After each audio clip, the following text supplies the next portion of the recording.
All right, so good evening, everybody. My name is Lawrence Claremont, and I'm your Pinellas County Council PTA President.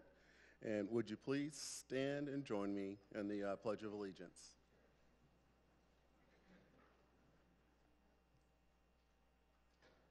I pledge allegiance to the flag of the United States of America and to the republic for which it stands, one nation, under God, indivisible, with liberty and justice for all. All right, you may be seated.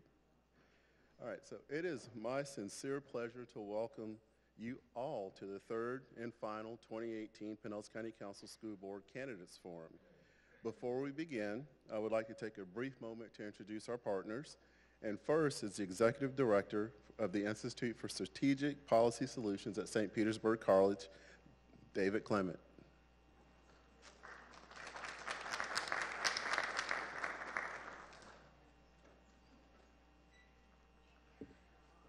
Thank you, and a good evening to all. It is my pleasure to welcome you to the Seminole campus of St. Petersburg College. We're delighted to be hosting this series of candidate forums with the Pinellas Education Foundation and with the Pinellas Council of PTAs and the League of Women Voters. We sincerely thank them for including us in this important event. Seminole, by the way, is one of 10 campuses in the St. Petersburg College system. It's home to roughly 5,000 students on any given semester. They'll be returning to class in just a little over a week on August 13th. And I just want to put in a word that we still have seats open. If you or any young person you know is interested in advancing their education, it's not too late to register, and the place to do that is right outside this door on your right, the Student Services Center. They're open about 10 hours a day, and I recommend you come in to do that if you're interested or know someone. Obviously, education is SPC's business, and we strive to support the K-12 system in any way we can, because after all, today's first graders and kindergartners and middle schoolers and high schoolers are tomorrow's student body for us. And it's the school board's job to establish the policies that will ensure that those students are college ready when they come here. I commend the candidates here on the stage and those backstage for showing that they truly care about children by stepping forward to seek this important office. I trust that the winners, whoever it is, will provide the effective leadership needed to maintain high standards and reach every child to ensure their academic success. So once again, thank you all for coming, and welcome to St. Petersburg College, Seminole.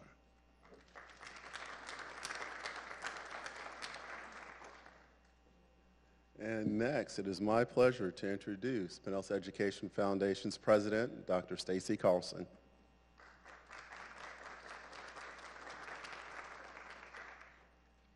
So I guess this is the talking head portion of the program, but we'll get to the really important stuff in just a minute. First of all, I just want to thank you all for caring enough about public education that you would show up to these debates. We've had 2 so far. This is our 3rd one, and we've been able to educate and help educate hundreds of people across the community about what's really important to our candidates in education.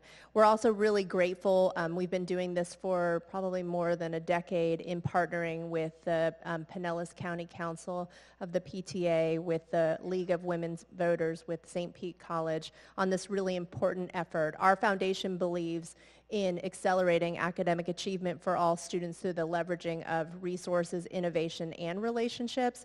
And so while we do a lot of fundraising in the community, we also think it's really important the role that we can play in advocacy, in raising awareness, educating, conducting research, and sometimes even advocating in Tallahassee for important legislative issues that we think are going to ultimately affect student achievement in our community. We know that you're all here because you care about the students in Pinellas County, and we really appreciate and commend you being here tonight. Thank you so much.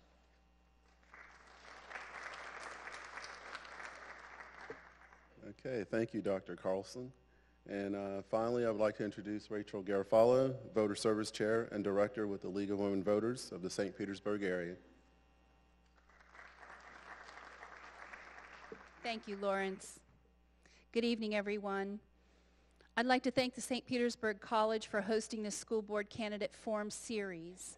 The League of Women Voters is proud to have worked alongside our community partners, the Pinellas County Council of PTA and the Pinellas Education Foundation, along with St. Pete College Institute for Strategic Policy Solutions. And a special thanks to our moderators, Al Rochelle of Bay News 9 and Ernest Hooper of Tampa Bay Times, as well as the school board candidates themselves for their willingness to run for public office. Elections are our chance to stand up for what matters. Most of us, and to have an impact on the issues that affect us, our communities, our families, and our future. We're all equal at the ballot box, but only if we vote. The League of Women Voters encourages informed and active participation in government. We work to increase understanding of major public policy issues and influence public policy through education and advocacy, which is what we're doing right now tonight. We envision a democracy where every person has the desire, the right, the knowledge, and the confidence to participate. Through the League's award-winning voter education programs, our volunteers equip voters with essential information about the election process. We have long been a trusted source of objective, nonpartisan information about candidates and issues on federal, state, and local levels.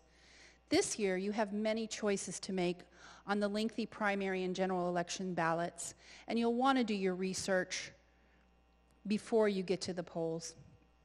To help with this, the League of Women Voters has produced a new and improved Pinellas County Voter Guide, a one-stop shop for nonpartisan election information online, optimized for mobile viewing. So whether you're at the doctor's office, in the park, or on a quick lunch break, you can research your ballot choices on the go. To learn more about the League of Women Voters and our resources, visit our table at the entryway. And in closing, elections impact every aspect of our lives, and we all need to weigh in. It's clear by your presence here tonight that you understand the importance of making informed ballot choices.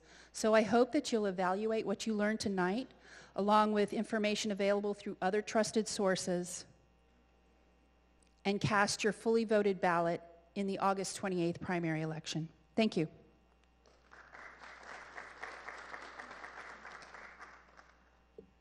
All right, thank you, Rachel.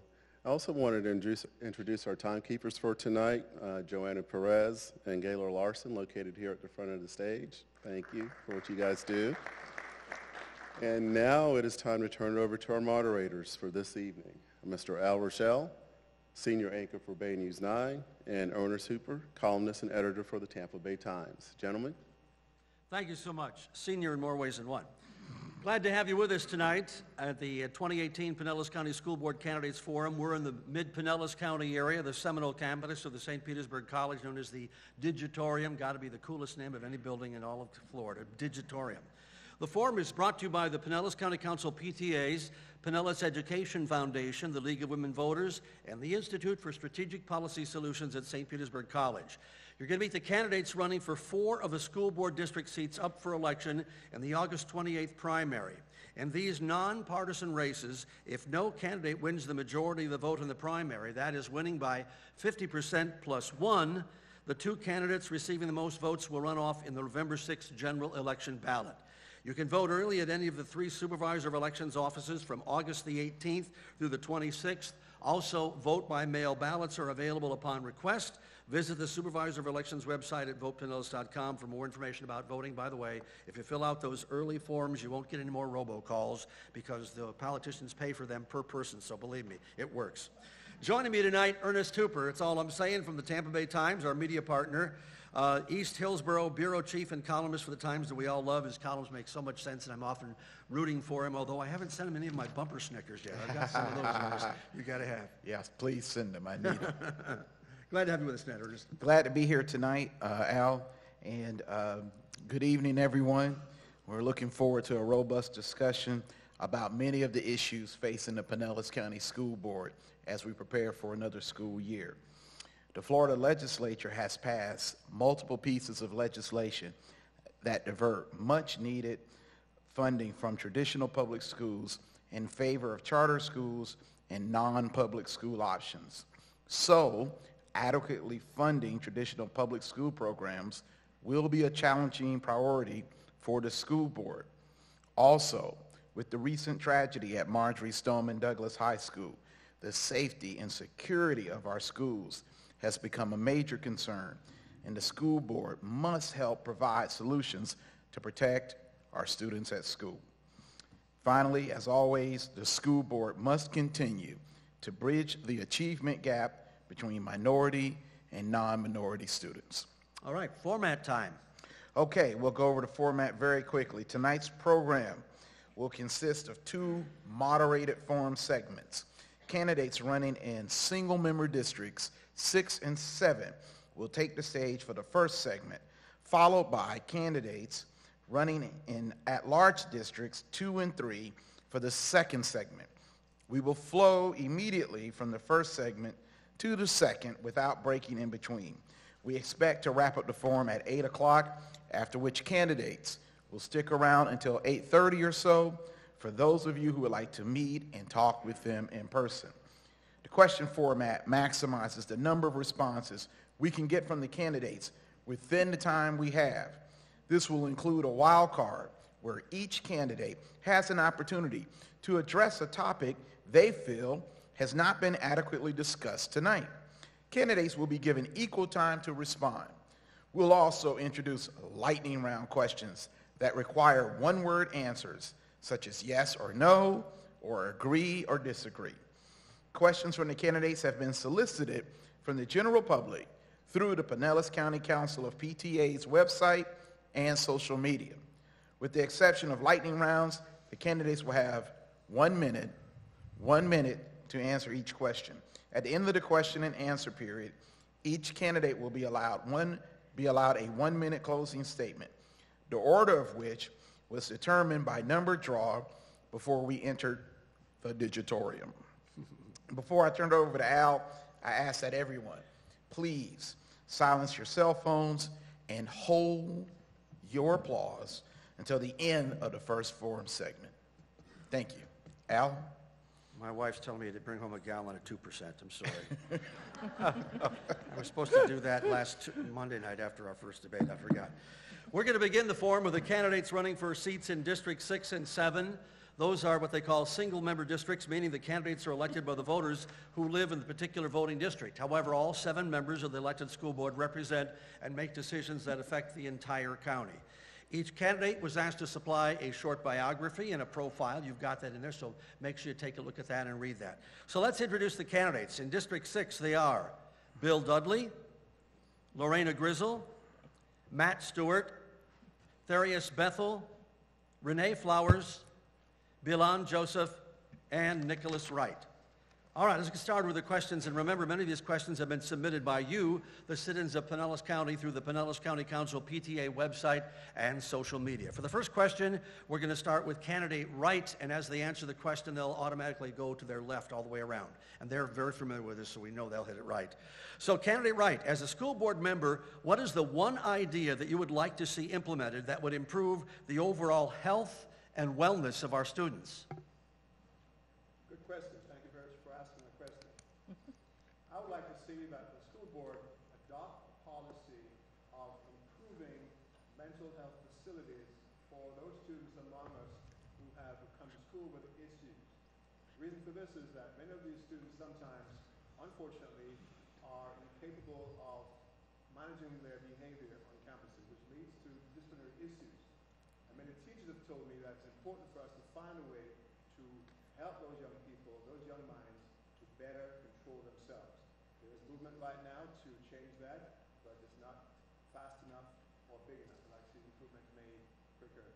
Thank you. Okay, now there's one technical issue. They tell me that you have to tap on your button to be able to see it. Is there a green? I'm looking at the audio person. So is there a green light that stays on then?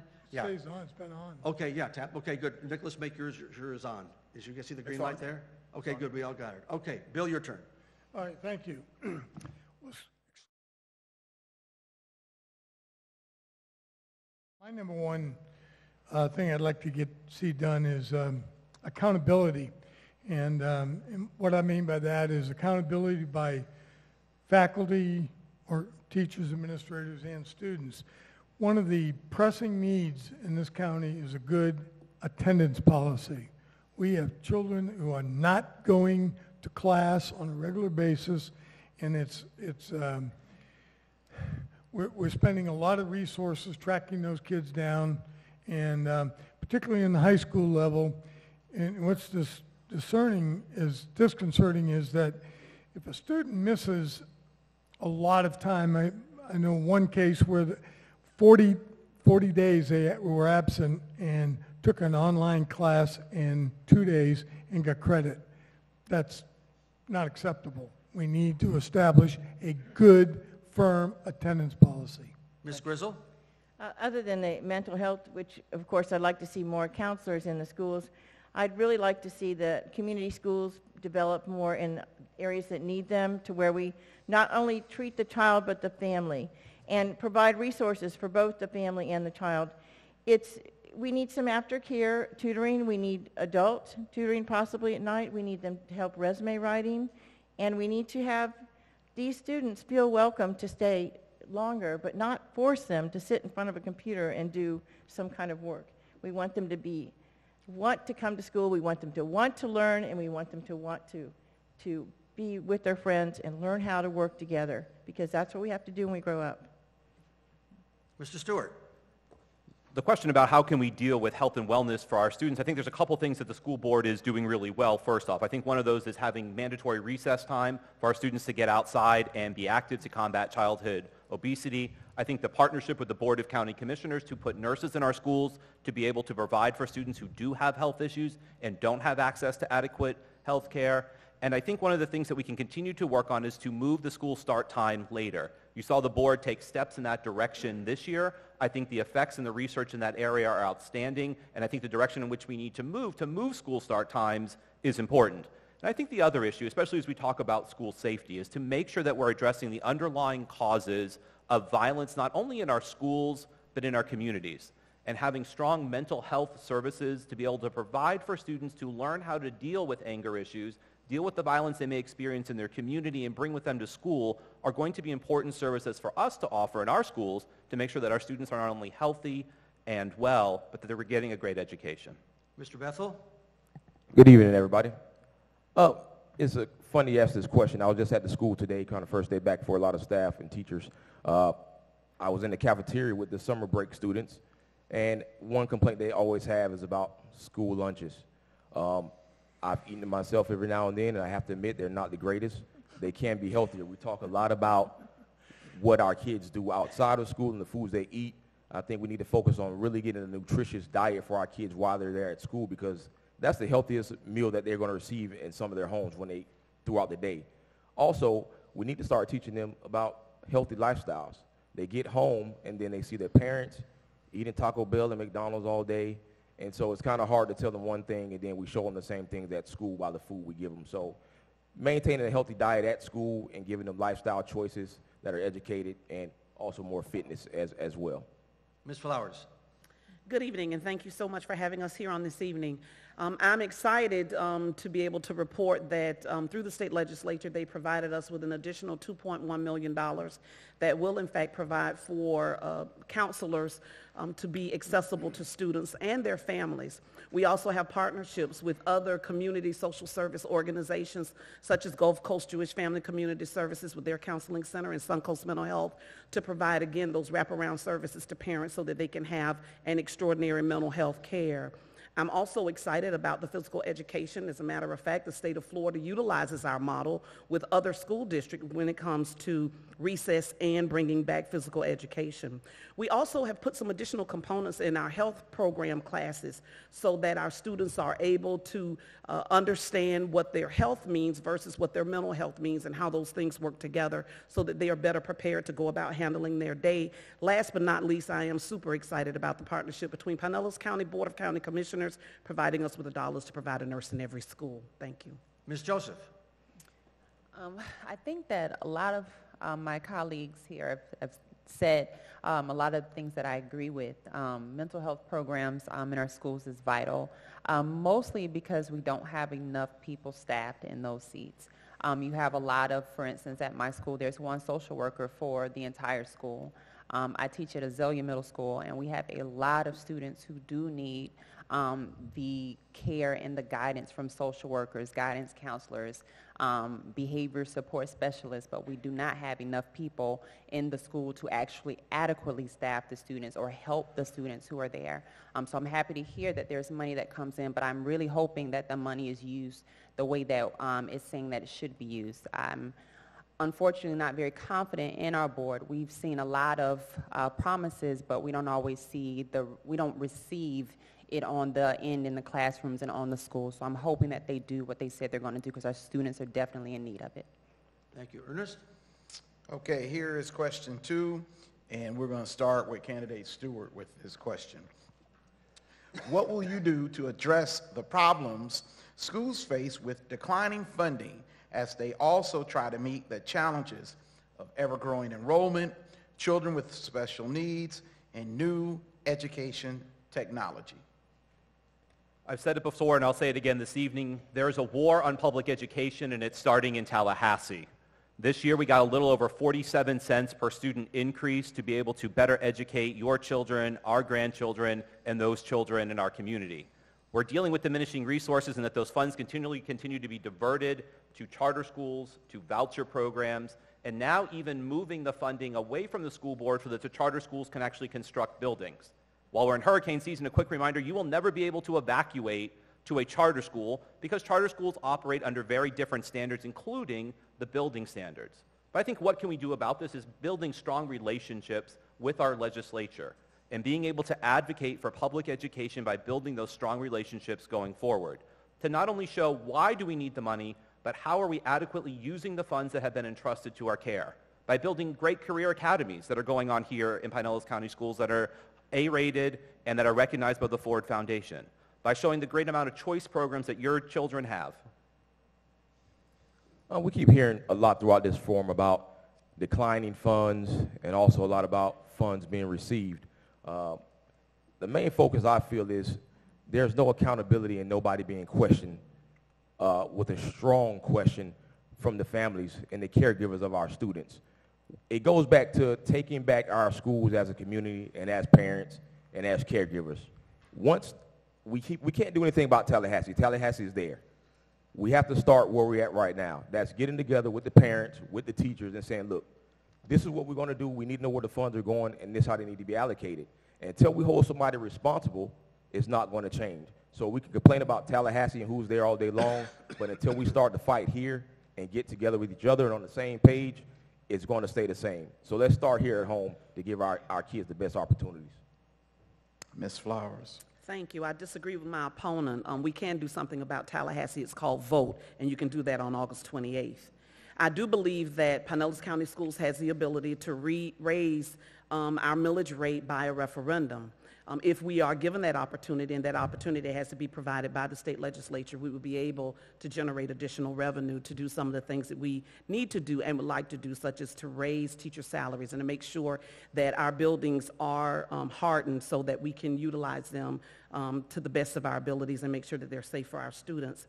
I also believe that we can continue to partner with a number of organizations like the Ford Next Generation Education Community, like the Education Foundation, and many other grants that we write for and in fact receive. The Bill Gates Foundation, it provides us with additional revenue for our technology throughout the district because we have an extremely large district. While it is true that we have an ESC department, I do think and I believe that we've had a number of conversations on trying to expand our services to our students with exceptional disabilities. Ms. Joseph? I agree with utilizing external sources to bring in money. Yes, we can vote, but we continue to hear the same problems about legislator. We have to take as much power and responsibility that we can ourselves. There are a lot of businesses and private organizations that absolutely want to partner with Pinellas County Schools to help us to improve the services that we provide for our students, because if we properly educate our students, then we're going to have a better workforce that's going to be entering into the society within however many years. I also believe that we need to really evaluate what we are spending our money on now. Sometimes we shoot the gun and say that we're going to do things that we don't necessarily have the funds to spend money on, like putting armed guards in all of our schools.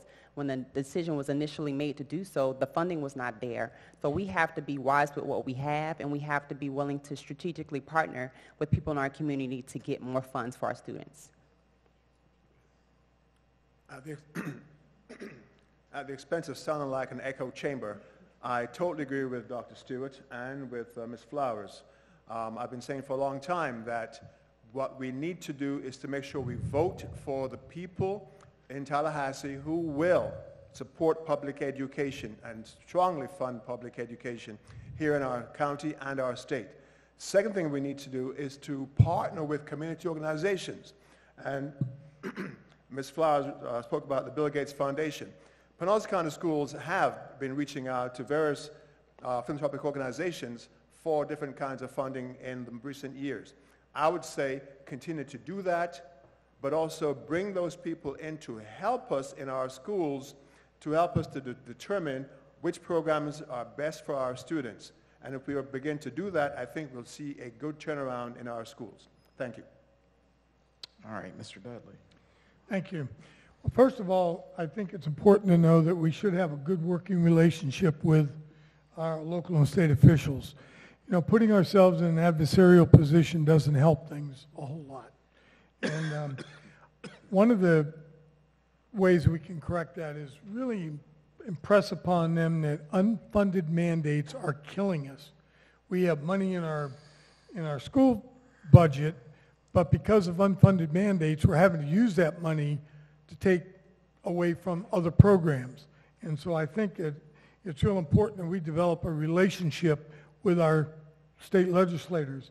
And part of the experience that I have had, not only from my 38 years of teaching, but when I was on St. Pete City Council, I was a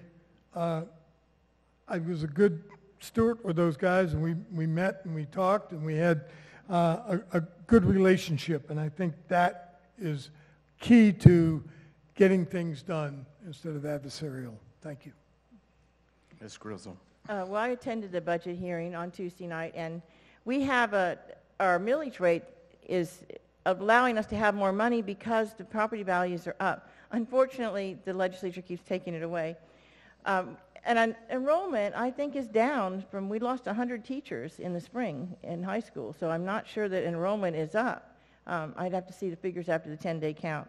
But regardless of that, we have to advocate for more, and we have to advocate for some partnerships with, for instance, the YMCA, because they've actually come forward and asked to help with the Riviera project, and we have some excellent partnerships for after-school programs where the Juvenile Welfare Board is providing money, and we just need to continue that because that's the only way right now that we can get this funding with only the 40-cent increase that we got. Thank you, candidates. All right, this is a lightning round question for the whole panel. You've got one, you have to answer it yes or no. I agree or disagree. And here's a question. Have you attended a PTA, SAC, or District Advisory Committee meeting during the 2017-2018 school year and voiced your opinion on any particular topic? Mr. Dudley, we start with you. Yes. Yes. Yes. No. Yes. Yes. Yes. All right. All right. On to the next question.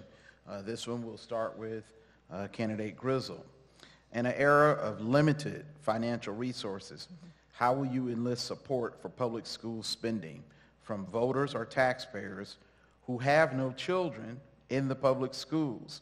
How can the school board prove itself accountable to those citizens?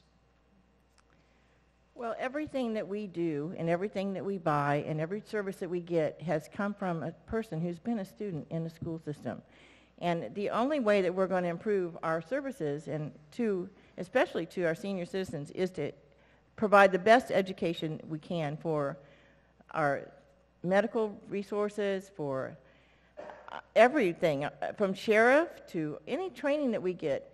We have to have the best, and the only way we're going to have the best is have the best schools.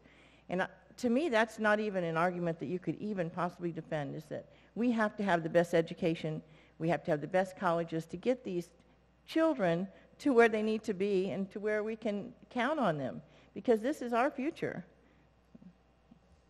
Okay. Mr. Stewart. I think one of the most discouraging things when you're running for school board is you talk about your race and you tell somebody and the first thing they tell back to you is, oh, I haven't paid attention to school board because I don't have any children in there. So I think this is a real issue in our community, and we need to talk about this because I frequently say that if you don't have a child in school, you feel no connection to your neighborhood school, and we haven't done a good job about being able to connect people to the schools. At the same time, I balance that thanks to Pinellas County, the referendum 2 years ago did pass, where voters did realize that the schools needed money for the arts and for technology. But I think one of the things that we have to continue to emphasize in the community is that we're in this together. Our schools are going to rise and fall not solely on teachers, not solely on parents, but on this community as a whole coming together and valuing public education. Because your property value and my values ride on that. The ability of our students to seek employment and have a good education and a career education, get employed in this community rides on that. And businesses look at our schools to know whether they are willing to relocate here. So your jobs and my jobs depend on that also. And we have to show people what the value is in public education. All right, Mr. Bethel. To me, it comes back to the community and us doing some things that we haven't been doing. I for one, can take responsibility that I haven't volunteered in a while in my community. As much as I could have. I take responsibility for our school, our kids doing bad on the test, because I know I could have spared an extra hour of my day to sit down with some kids I knew that were struggling with some things, but I chose not to do that. So I took responsibility. And us as a community have to take responsibility for where we are as a community. We say we have limited funds in our schools, but I think if you get the community and parents excited again about school, we can eliminate some of those paying positions where you have people willing to volunteer to come in and do those things. I see that Johns Hopkins volunteers come in every day, but people don't know about it. So we have to get out in the community and get people that want to volunteer and give back and say, hey, we have opportunities, please help us out. We have parents and community people go out to football games and basketball games every weekend for free. They can do the same things in the school we have opportunities for. Ms. Flowers. 2 words, Social Security and Medicare. That's why we want to make sure that our students are receiving what they need, because we want them to be able to pay into those resources for when we become elderly as well. That's on a serious and funny note, but also on a more serious note as well. We want to make sure that we have an ample and viable workforce. And many of those individuals who may not have children in the system have grandchildren. They have nieces and nephews in the system. And so this is a wonderful way for them to just think about all of the things that individuals did when they were younger. And they paid into the system so that education can be the best that it can be. And we most certainly can compete globally the way that we should. We no longer are just comparing ourselves with the next door neighbor or the next county. We're comparing ourselves to London, to Europe, to Iran, Iraq, Afghanistan, and other countries. And we want to make sure that our students are ready and prepared for that. And the only way to do that is just to make sure that we're all supporting one another and that we're allowing those children to dream the dreams that we once were able to do so ourselves. Okay. Ms. Joseph. I think it's twofold. One, yes, I agree. When we invest in our children, it absolutely benefits everyone. There's so much research that shows that when the education within a county or a city is strong, you have lower poverty rates and you have lower crime rates. So that off the bat is something that should help people want to invest in our schools. But yes, our kids should be prepared for the world that's coming after they graduate from high school, because they are the ones who, yes, are going to have to care for us eventually, but we want to make sure that we are being as responsible with them as possible. They're counting on us to make decisions that are going to set them up for success. And so if we all are invested, we all are on board with doing whatever we need to do to make sure that they are successful, then that's what we should do. And finally, seeing board members actually out and about in the community so that we know who they are, we see their faces, and we understand who they are. I think people would now feel welcomed and a part, like a community, like a family. Okay. Mr. Wright. Another good question. Actually, I've had this question put to me by people on my campaign trail, and here's my response, and in fact, their response to me. We don't know what's happening in your schools. And the answer to that is, oh. The problem is that Pinellas County School Board does not adequately market the schools to the communities. Pinellas County School Board does not invite the public into schools on a regular basis to look at what the students are doing and to sell the work of our students to the community in terms of driving interest in what our children are doing in our schools. I think if we did more of that, more people will feel comfortable about supporting schools and school functions, not just for football games or basketball games, but for the cultural events that the schools put on also, as well as for academic achievements. Thank you. All right, Mr. Dudley. Thank you. Well, first of all, it benefits everyone. And education is the key to a good, strong workforce, which creates housing and other ancillary things that go on to making us a great community. And business owners understand. They move here from elsewhere. They look at our education system, and they look and see the employability of those people. And it is really incumbent upon us to continue to strive to make our schools the best. We are only going to be as good as the weakest school.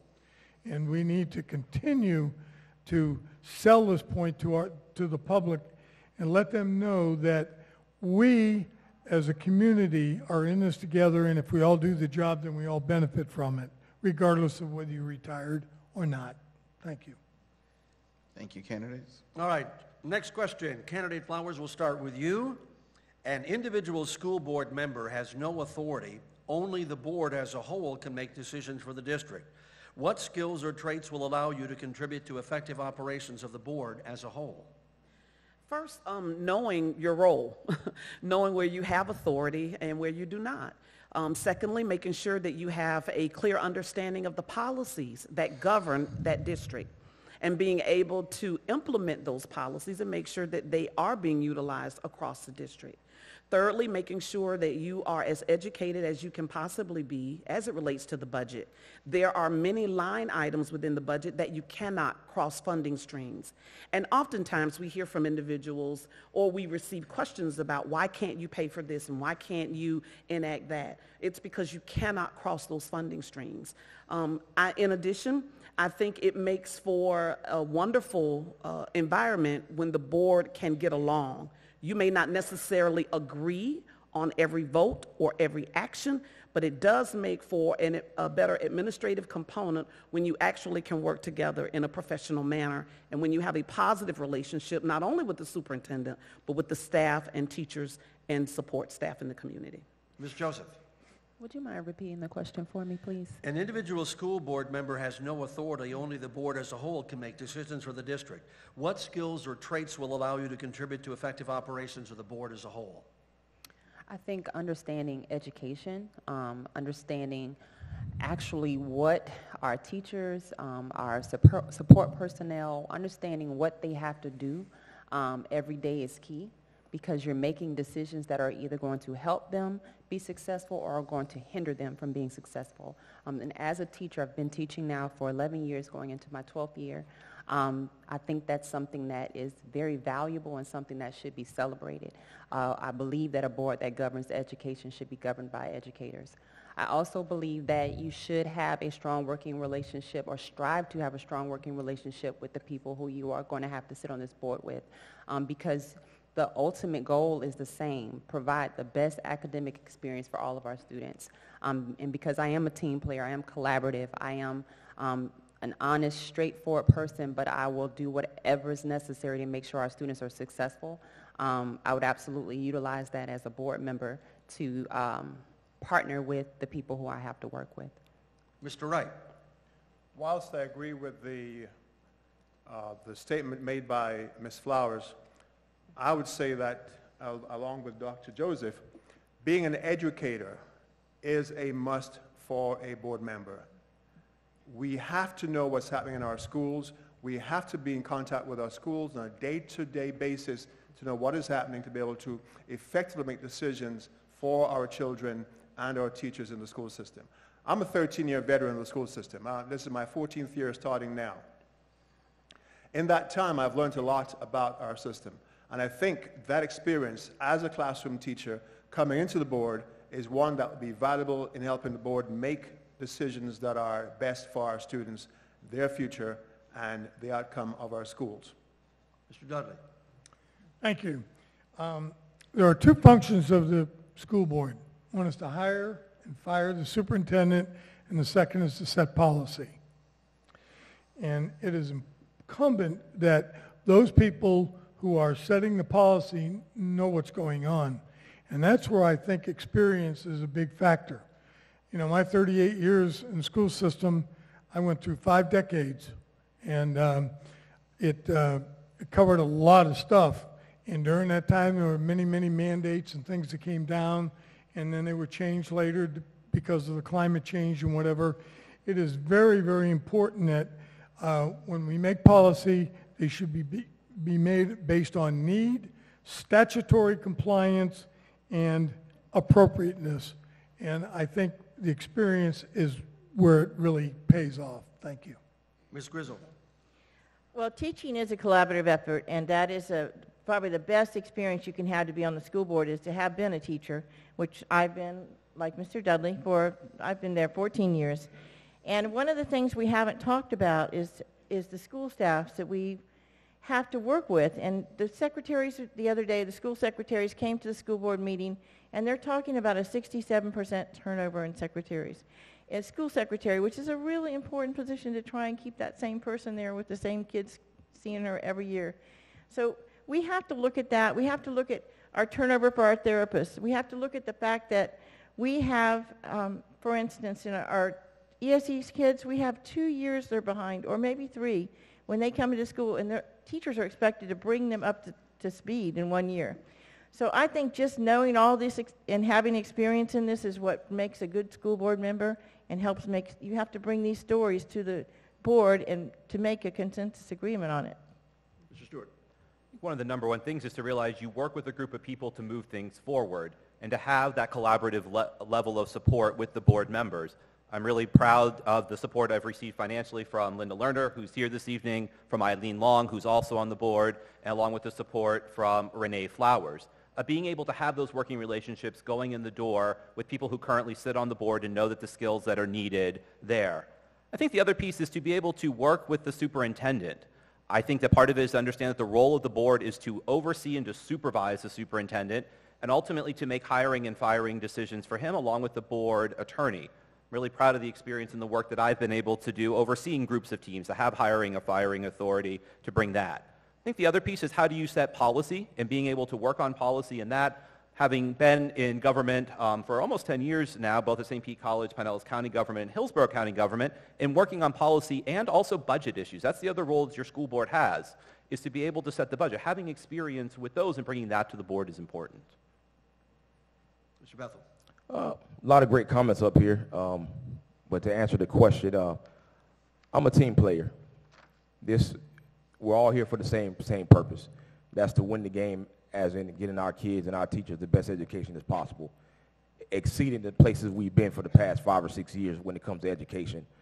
I'm not a certified teacher, but I've been working with children since I was 15 years old. Started working at my church nursery, and I've worked with children all from churches to DJJ to middle school to high school. Through that process, I have not been able to complete anything alone.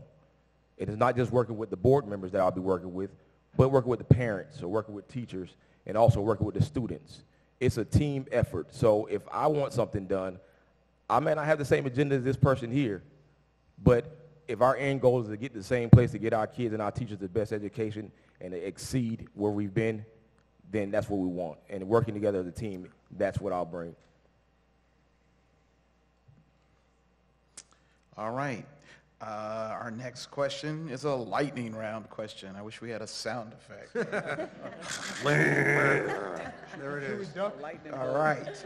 So, Candidate Dudley, you will be first on this lightning round question. Do you support Amendment 8 to the Florida Constitution, a three-pronged initiative that would establish school board term limits, codify civics education in public schools, and allow for the implementation of a state authorizer of charter and other schools. No. No. No. No. No. I don't like the term. I wish that we could do the, Maybe, but you can't. I know, I know. You've just done it. 2 whether out you of want it to 3. or not. Ain't bad, 2 out of 3, but no. Okay. No. All right, let's go on to another question. And I'm just going to warn you, we're going to go a little bit over the 7 o'clock hour because we got started just a hair late, so just to kind of give you candidates a warm-up here. So this is the next question, and we're going to start out with candidate Bethel. What do you think is the biggest challenge facing our public schools right now, and even more important, what is your plan to address it? The biggest challenge, again, I have to say, is our community involvement, getting our parents involved and getting them the resources that they need. We have a lot of elderly caregivers. We have a lot of single parents, young parents that don't have the education to pass on to the students, whether they're in elementary school or high school. We also face a challenge of keeping our teachers happy, basically. You know, our teachers put up with a lot of stuff. You know, classroom changes just out of nowhere is a big pet peeve of theirs. But keeping them happy and giving them proper salaries. If we can do those two things by getting involved and letting our parents know the options and being there for them when they actually come to the schools and they ask for help, I think that's the best way to get started, letting them know that, hey, we're here and we're willing to assist. Ms. Flowers. I'm going to say Tallahassee and lump a few things into it. First would be the budget, because we do have constraints on us, and I'm glad someone talked about the fact that we didn't receive the funds to implement the safety program. The other would be testing. We have moved our students through Common Core, FCAT, and now FSA. And once our students and our teachers become comfortable with the testing measures and we see our students moving forward, then we see changes. And so we're back to teaching to the test instead of teaching because you desire to learn. Assessments. Our teachers have their salaries and whatnot that are linked to the VAM scores, and sometimes that means that you are evaluated on students that you don't even teach. Most certainly, when we're looking at how it is that we provide certain materials for our students throughout the district, and enhancing the technology and also new construction and even rehabilitation of some of the older structures. So that's all lumped into one thing, which deals with finances, and it moves down from there. Ms. Joseph. I would have to say the achievement gap is probably the biggest issue that we are facing and have faced for a very long time in Pinellas County. I think Mr. Dudley hit the nail on the head when he said you're only as strong as your weakest school. Our school system will continue to be average when we continue to have failing schools. It's just simple math. We've lost 3 schools to a private corporation, LSI. We have to pay them to take over our schools. That's unacceptable. I teach at Azalea. We moved from an F to a C, but I can tell you our kids are still not proficient in reading. They still are 2 and 3 grade levels behind. So until we can close that achievement gap by, one, helping with literacy, and that's going to take community partnerships. And there are organizations in our community that want to work in our schools. They might be in 1 or 2 right now, but across the gamut, if we would partner with them, they bring the volunteers, they bring the curriculum, they bring everything that's needed to get our kids to move. And they're moving 1 and 2 grade levels in 60 days, in 90 days, so it's doable. But the achievement gap is number 1 for me. Mr. Wright. I think the biggest problem we have in our county is actually, as Ms. Flowers said, our politicians in Tallahassee. I think when we can get to a stage where we can elect the politicians who are going to help us get the funding that we require for public education, we'll continue to be at a loss. Now, we can overcome that to a certain extent by finding additional funding sources.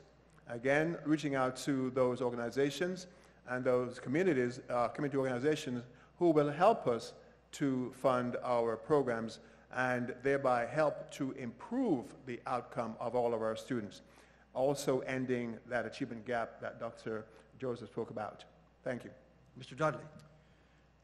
Thank you. There's all these are good, and I'm going to jump on the achievement gap because I think that it is very critical that we can bring up those non-performing students in schools, bring them up, and there's a couple of ways I would like to do that. First is there's a 6-goal achievement plan that was instituted a year ago, and I think we're going into the second year of it, and it is based on 6 goals. 3 of them are for academics, 1 is for minority training, and 1 is for discipline, and 1 is ESE based. And the second thing I think we need to do is institute more AVID schools, advancement via individual determination, and that's college prep. And the second and third thing is creating and redesigning existing schools, such as Midtown Academy, and fundamental school approach should be another thing we put in with attendance and parental involvement in vocational and technical training. Ms. Grizzle. Well, funding has always been the big elephant in the room. But let me talk about something that's on the mind of the 7,000 teachers that reported to work today, is behavior in the classroom. And one of the things we're doing, and it's on a 6-member panel this year that we looked at restorative practice. We brought it to the board. We asked for training. We're getting that starting tomorrow. We have, by the next year, we'll have the community start to be involved in this. We'll have the students learn how that we're going to have repair the harm that's been done. And this will be a great thing along with some of the other programs where we're doing and also with our discipline. But the teachers need to have support. And I think that one of the things that we can do is continue to increase our early childhood education so that we can get this behavior started early, we can get the classroom routines learned, and we can get on the way to having a healthy student in our classrooms. Thank you. I think the thing that we need to focus on is both closing the achievement gap and building up our neighborhood schools. Our students are going to be successful if we have strong schools, we have involved parents, and we have a community that believes in public education. I think one of the things that we can do in our schools is to begin to look at having strong literacy coaches to be able to help our students. So much of the testing relies on students being able to read, and if they can't read, they're consistently going to be behind. The other piece is to look at school social workers and mental health professionals who can come into our schools to be able to help students who are dealing with behavioral issues and acting out in the classroom. And I think the other piece about our schools is we can look at providing strong wages for both our teachers and staff and having a work culture that supports teachers. The other thing is I think we need to support parents. No parent sends their child to school going, I hope you fail today, but not every parent knows what to do to be able to support their child, and I think we can help with that. And the last thing is I think we need to actually go out into the community to build support for public education and instead of telling the community, hey, come to the school today, we actually have to go out and meet parents where they're actually at already. Okay, now we will give each of the candidates an opportunity to address one topic that was not discussed in tonight's forum. And we'll start with candidate Wright.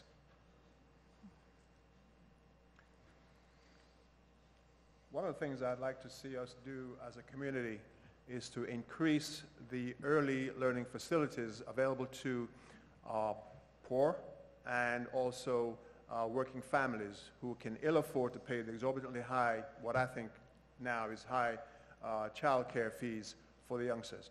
One of my colleagues said earlier on in one of the answers to the questions I would ask, spoke about increasing the early learning availability for our students. If we can get our kids started as young as possible in certified early learning facilities, I believe when those children come to elementary school, they are well on their way to being adequately prepared to succeed at the elementary level and to go forward to the middle school level and then on to high school and be successful contributors to society as they graduate from high school. Again, it has to start at the early learning level, and hopefully we can increase funding for those resources. Thank you. Mr. Dudley. Thank you. I am running for the school board because I believe education of our children is in the utmost importance.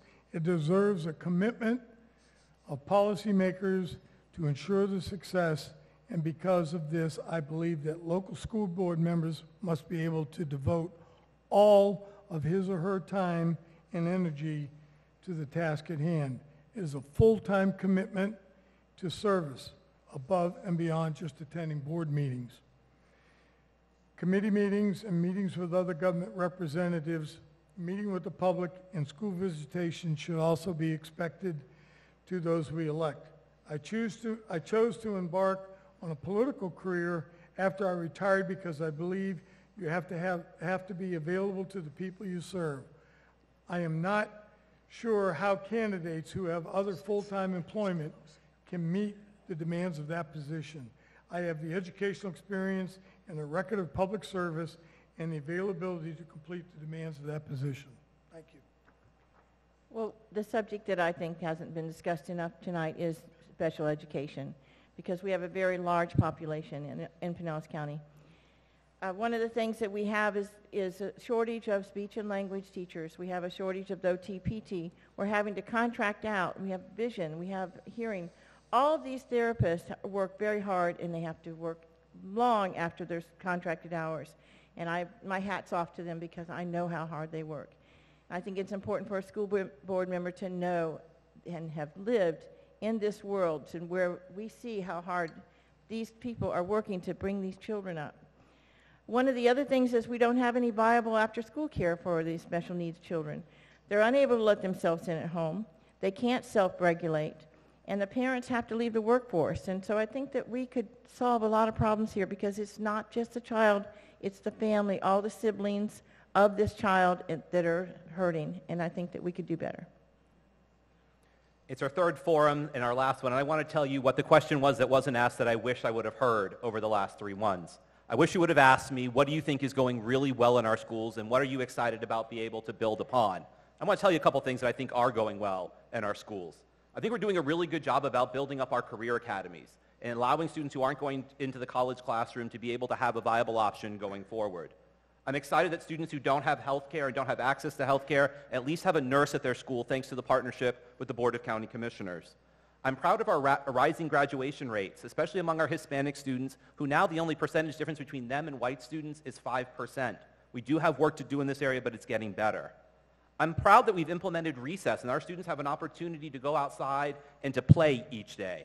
I'm proud of the work that we've done around school safety, that when you drop off your child, or I drop off mine, or your child in your neighborhood goes to school, that they're going to be safe there at the end of the day. Do we have work to do in this area? Yes, but we're moving in the right direction. And I'm proud about the wraparound services that we've implemented. Tutoring that's free to students before care or after school to be able to get the support they need. I've been preaching life skills for our middle school students over these past few forums, and today when I went to work, I spoke with 3 teachers on this topic, and that was one of their main concerns. They have a lot of high-flying students in their classes that need outlets other than books of reading, history, and mathematics that they're having a hard time grasping. So the teachers are feeling the same way that I felt. If we give them some more options to use their minds and be a little more imaginative and actually give them skills to take care of themselves, basic life skills on how to balance a checkbook or just how to balance money at all in general, what it takes to get a job at 15 or 16 years old, how to dress for a job interview at this age, how to cook for yourself because your parents may not be home. So life skills is a huge area that's missing in our middle schools, and that's what I think is needed to get these kids ready for high school. So bringing life skills back, I think, will be a great change for our middle school students. I think one thing that we haven't discussed is the inability for some of our graduating educators to pass the state certification test. In Pinellas County, we had 68 individuals that no longer will have employment until they're able to pass the state certification test. I find it difficult to believe that someone has attended some of the most prestigious universities that we have in America and that they are not qualified to teach because they cannot pass the test. It is the same thing that we're saying to our students. That's why I'm excited about being able to work with Senator Roussan on finding another avenue by which teachers can in fact pass that state certification test and do what it is that they desire to do, which is simply to teach. Teaching is a profession that everyone touches. No matter what job you have in your community, you've had a teacher that has assisted you in getting there. I'm also especially proud of our Pinellas Technical Trade programs. We had over 1,000 students graduate from a number of trades. We have technical trade trainings in our high schools and our middle schools. I'm grateful for those. All right, Ms. Joseph. I think equity is probably one of the things that I would have liked to talk about a little bit more. Our students do not receive the same quality education across our county, and I would love to see that change. It was mentioned earlier about our wanting to prepare our students to compete globally, and that's the shift of America as a nation. But if you look at other countries that are outperforming us by leaps and bounds, Finland, China, Korea, they have provided equitable education for every student within their system. It doesn't matter what race you are, what learning ability you are, what socioeconomic status you come from. They provide you with the same level of quality education because they understand that that is going to do everything to propel their country forward. And if we focus that energy into Pinellas County, we could be amazing. Not just the magnets or the fundamentals or the gifted or the advanced placement, but every classroom should be a stellar academic experience for all of our students. All right, now we're going to have our closing statements, and you'll have 1 minute. And just a reminder, as you're looking at the candidates, remember these three right here under District 6, they are running against each other. Those four on that side are on District 7. They're all running against each other. But we've combined them, so what we did was we came up with a very sophisticated manner to try to figure out who would do the closing statements. I cut up 7 pieces of paper, put numbers 1 through 7, and they drew those numbers. And so that's the order that the closing statements would go. Mr. Dudley, you're first, and you've got a minute. Thank you. I believe serving on the Pinellas County School Board is vitally important. The school board has 2 functions. One is to hire and fire the superintendent, and the second is to set policy. Those policies are the foundation of our schools. And they should be based on the need and the statutory requirements and appropriateness. Because of this, it is vital that we have board members who have experience or the complexity of our schools. Remember, theoretical experience is not the same as practical experience. I have 38 years of experience, and my wife and daughter are currently teachers. Additionally, my experience as a St. Petersburg City Councilman gives me a special skill set that gives me a special skill set that no other candidate has. And we must be able to have a working relationship with our local and county and state officials. Vote for Bill Dudley on August 28th. Nicholas Wright, you're next. Good evening, folks.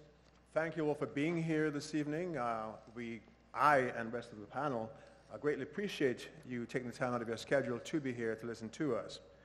I'm running because members of my community, both teachers and local communities in which I live and socialize, have expressed to me their dissatisfaction in the way the board has conducted business in the schools in South St. Petersburg. I'm running because those people, teachers and community members, have told me repeatedly that there needs to be improvement. I'm running also because members of my community want to see a full-time board member that not only sit at board meetings, but also spend his or her time visiting every school in their district to find out from teachers and students what it is that they need to get done and find out how we can help them get it done. I'm running also because I think, as a 13-year school veteran, I'm able to take that message from the schools back to the board and get things done. Thank you. Mr. Bethel, number 3. Good evening, everybody, and thank you all for being here tonight. I'm just excited to be here. Excited that school is starting back. I'm excited that I'm working with a lot of great teachers. I'm here to put a fresh face on education. As you can see, there's not a lot of people that look like me up here or in the past. But, you know, I relate to the kids. I go to the school every day, and I can relate to these students in a way that I don't think other people can. Working a social service background, you come into a lot of things that touch you. You get emotional about it. You want to take home with you. And when you give up on them, like a lot of these children feel like they've been given up on, it does something to them. So I don't want to give up on these kids because I felt education gave up on me when I was their age. So I'm here to give everything I can to them and to get the community back involved, get our caregivers what they need, and to revamp our education because we're lacking. We're lacking behind. We're in a technical age, and we need to give our students every single opportunity to be great, not just at one thing, but at all things across the board. Ms. So Joseph. vote Bethel. Oh, sorry. Well, my name is Dr. Balan Joseph. I am a wife, mother of 3 beautiful kids who attend schools, elementary age schools, and 1 2-year-old. And I'm a teacher at Azalea Middle School. My time at Azalea Middle School is what made me get into this race. I was not interested in politics at all. But working at Azalea and seeing the number of kids who could not read, seeing the number of students who did not have access to textbooks, we haven't had clean drinking water in about 5 months. We've been having to give our kids bottled water. Pencils and papers as opposed to kids having access to technology. That is not what a school should look like. And if it's just one school in our district that is just underserved, that should not be something that we're okay with. Again, we are only as strong as our weakest school, and there are too many schools in South County that are weak schools, and they can be stronger. And we've been waiting for our board to do something about it for too long, and it's time for us to do something now. So I'm asking you to vote for me as a result. StandWithBalan.com. I have a plan of how I plan to help change the school system. Thank you. Mr. Stewart. Good evening. I'm Dr. Matt Stewart. I am running for school board. It's great to be here at the Seminole campus, a campus where I've had the opportunity to teach. I'm a Pinellas County native, born and raised here, and I got a great education in our schools, which allowed me to go on and earn a doctorate in education at the University of South Florida. And I come from a family very dedicated to public service, a mom who taught in our schools, a father who was a police officer, and my sister's a firefighter. And I'm proud to be invested in my community, to be out and about in this community, both as a foster parent, a member of the PTA at Shore Acres, and a member at St. Peter's Episcopal Cathedral. And I'm proud of the 10 years of experience that I've had to work both at St. Petersburg College and both for county government, both in Pinellas and Hillsborough. And I think we need new voices on the school board, a voice who's a young professional who's raising his family here, one who actually has children, as a foster parent will have children in the schools going into the next school year, and to be able to offer a new perspective, having worked in government on issues related to policy and budget. 5 out of our 7 current school board members came directly out of the classroom, and it's time for new voices. Ms. Grizzle. I want to thank everyone for coming tonight, and especially our 2 school board members I see out here, Linda Lerner and Joanne Lentino. And I want to thank Linda Lerner for equally supporting me the same amount as she gave to the other candidate. We have a wonderful group of candidates here, and everyone running for the board has something to offer. However, I bring a depth of knowledge and 14 years of teaching experience in special education in Pinellas County schools, as well as working with intensive reading programs, struggling students with varying exceptionalities, and working at L300 school under state sanctions. You have to work there to understand it. I grew up in this county attending public schools. I've served, not just been in the PTA, I've served as a PTA board member for years and as a past president. I bought 80 pizzas one day for something. But you know these things when you've done it. I have my card out there. It shows that I would like to have school safety, focus on learning, increase early childhood education. I want to thank you all for coming tonight, being informed voters, and ask for you to vote for Lorena Grizzle for school board. Please visit my website, and remember, no one knows the classroom like a teacher. And Renee Flowers, number 7. Good evening, and thank you again so much for spending your evening with us. YouKnowRenee.com. Feel free to visit my website, and you can check out my Facebook page, and you will see just how involved I am, not just in the community, but also in all of the schools. I want to also tell you that we are moving forward in Pinellas County schools. Do we have more work to do? We certainly do. Do we shy away from that? No, we do not. We take that challenge head on, and I'm very proud of that. I also want to share with you that we have several partners throughout the community, and we wouldn't be able to do the work that we do if it were not for those partnerships. I attended and graduated from public schools. My 3 children, who are now adults, did, and now I have a grandson in New Heights Elementary, whom I stay very busy with, and I'm very excited about him. But I also know from going into those schools that we have a number of things that we're doing right, and we have a number of bright and shining moments, but we also have areas where we need to focus a little bit more, and we are doing the work. I ask that on or before August 28th, you vote Renee Flowers for re-election for Pinellas County Schools, District 7. Let's give our candidates a round of applause, shall we?